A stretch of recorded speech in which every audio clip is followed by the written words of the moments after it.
Hey, Ignite. David Rice here. Welcome back. I am back, lucky enough again to have Hillary Becchetti here. Hillary, how's your day going? It's going awesome. Sunny and wonderful and cold Minnesota. How cold is Minnesota this century? It gets pretty cold. It gets like -10 on average in the winter. It's pretty chilly. Yeah. But it's actually a balmy 30 today. So I went outside in my t-shirt. So It's like summer. I don't it know. is. It's totally like summer. Yeah. Ice fish when it's summer out. It, that's true. That's true. They still go out though. They're pretty brave. Thin ice. They don't care. They're good to go. Nope. Nope. I love it. I love it. So, hey, listen, thank you for coming back. Just in case you missed our first episode, we talked all about preparation for acquiring a practice. What we're going to talk about today is actually buying a solo practice and what's that like. So, Hillary, share some good stuff with us. Tell me about, I'm a young dentist and I'm buying a solo practice. What's that? Okay, so once you've gotten all your prep done, you got your team, you got some financing, you found a practice that you love, your professionals told you you're good to go.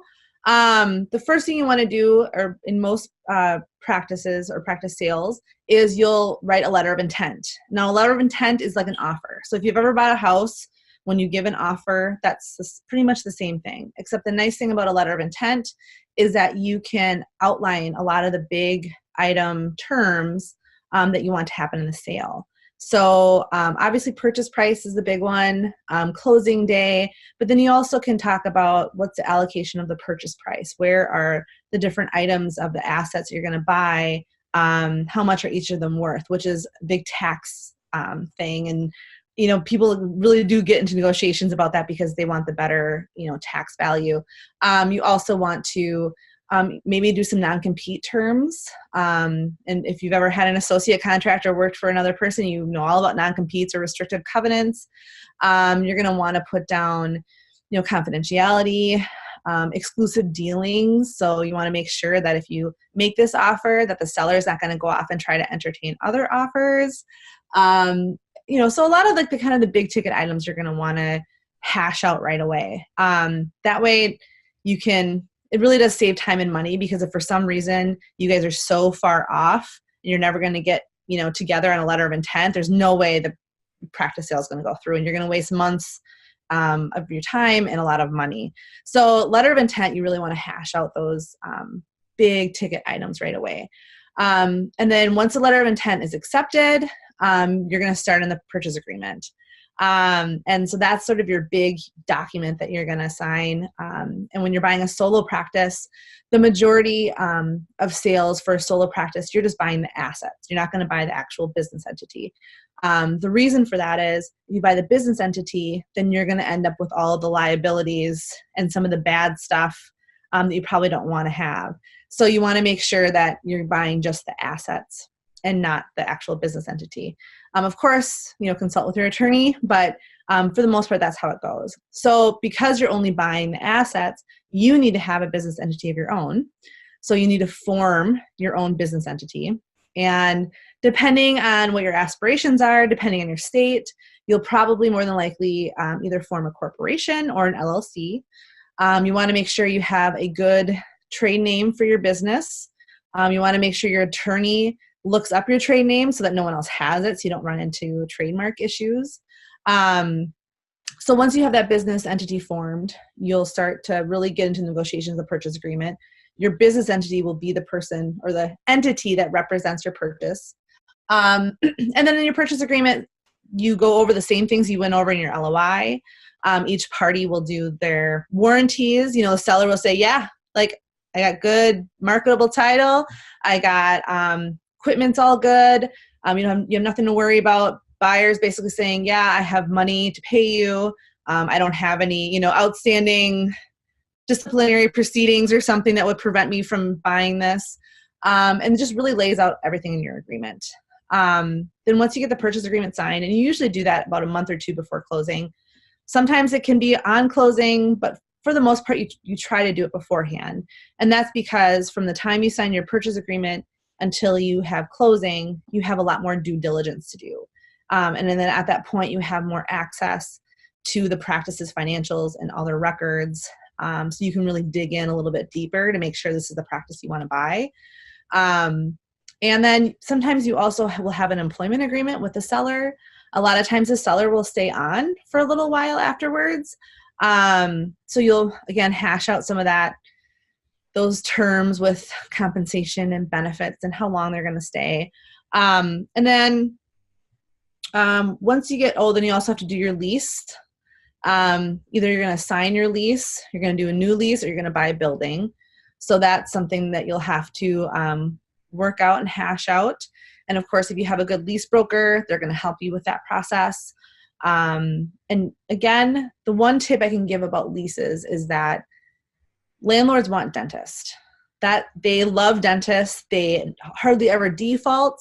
They have long leases. They are good tenants. So you are in a really good position as a tenant of a tenant/dental practice to really do some good negotiation. So don't be afraid to negotiate with a landlord, even if there's already an existing lease. And then we come to closing. That's like the big day. You come in and turn your key and do any other final documents like the bill of sale, or which I always describe as sort of like a little receipt that says, yep, I have this practice. And yeah, you're good to go. That's awesome. So yeah. There's a lot of great information there. I want to focus on 2 points. One is anybody who's watching this and considering purchasing a solo practice, think back to how many different occasions in Hillary's points that she mentioned different members of the team that you're going to need. Those Yes. taxes. And make sure you have that account ready to roll. All the legal issues. The real estate piece of negotiating, that was something that I didn't have years ago. And, I just kind of rolled with it and paid a great amount of money for my initial lease. All these players under practice management who can help you dig deeply and do that due diligence. Yes. Practice is what has been represented to me, because once we sign that piece of paper, we're saying we've looked through it all. Yeah. It's all just fine. So if something goes wrong, who's it really on, right? Right. You. Yeah. Yeah. Yeah. And then the other big point is, having gone through this process myself, you made that sound pretty smooth. So, it's usually not. No. To the best of what can be, and going through this process, what things can I do to help make the process as smooth as it possibly can be? Because I know it's challenging. Right. So I guess the first thing is lower your expectations, because more than likely there's always going to be hiccups. There's always going to be things that pop up. And the most experienced professional that's helping you can't predict the future. So, or forget something, or, there's so many things going on that just sometimes things pop up, and it's not even mistakes are made. It's just, a lot of things are going on at once. So lower your expectations. Things are going to pop up. Try to kind of go with the flow. Cause it's going to go through, it's going to be fine. And it's normal for there to be hiccups, and that's okay. So just, I think, keep that in mind, that this is okay. Unless it's something huge and major, it's going to be okay. The number one thing I always tell my clients too is, one of the best, I would say, most effective way to get the deal done and cost effective way is to actually talk to the seller directly. I always encourage my clients to talk to the seller. You're buying their practice. You're buying their baby, So they're going to want to make sure things are going well. So they're going to want to talk to you too. So if you're having some issues or there's some sticking points, sometimes just having the buyer and the seller sit down and hash things out together instead of trying to go through the professionals is sometimes the best way to go. Obviously you can, talk to your professionals afterwards and say, is this a good idea or this not? But for the most part, I have found when sellers and buyers actually get together and put their heads together, they come up with a better deal than even I could ever come up with. So don't be afraid to do that. I think that's one of the best things I'd say you could probably do. And then, of course, hire your professionals. That's probably the number one thing I can say. Don't try to do this alone. I know you're smart. I know dentists are smart. We all know that. My parents were extremely smart.